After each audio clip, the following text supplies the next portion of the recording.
The Chicago Bears had a blowout loss, 49-29, against the Dallas Cowboys on Sunday. Chicago has now lost 4 of their last 5 games. This was the second time this season that the Bears lost by more than one possession. Despite the success Chicago had last week against the New England Patriots, they couldn't follow it up with back-to-back wins. Surprisingly, the offense wasn't the problem for the Bears on Sunday, their defense was.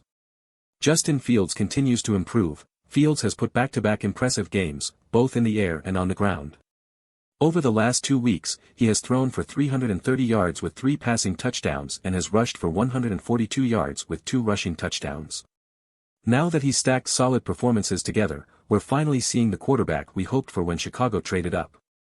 Undisciplined football. The Bears weren't a disciplined football team against the Cowboys. They gave up too many big plays, they kept too many receivers wide open, and they caused too many mistakes that put their team in a hole.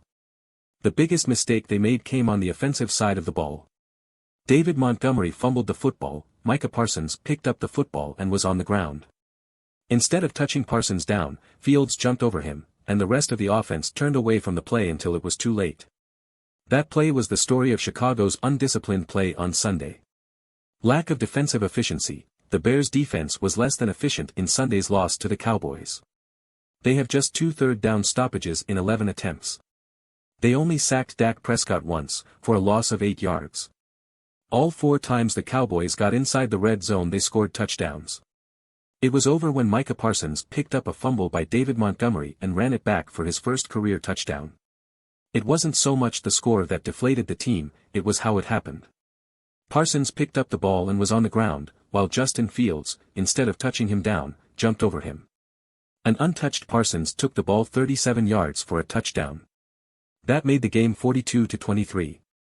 Hypothetically speaking, if the Bears would have scored on that possession instead, they could have been down 35-30, instead of being down 19 points and more than out of it. Justin Fields. Fields put back-to-back good games together, which is encouraging for his development in year 2. He completed 17 of 23 passes for 151 yards and 2 touchdowns. Along with that, he rushed for 60 yards on 8 attempts, with 1 rushing touchdown. Khalil Herbert. Game by game, Herbert is edging out David Montgomery for the top running back position. He rushed for 99 yards on 16 carries, including 1 rushing touchdown in Sunday's loss to Dallas. Eddie Jackson. Jackson was the Bears' best defensive player on Sunday, with 11 total tackles and 1 interception. That interception came right before halftime, when the Bears were down 28-14. It was a game-changing play, leading to a Cairo Santos field goal, cutting Dallas' once 28-7 lead to 28-17 at halftime. The game got as close as 28-23 before the Cowboys took over. The Bears will host the Dolphins on Sunday at noon CT. The Bears are 1-0 against the AFC East this season, and they will look to add to that with a win at Soldier Field.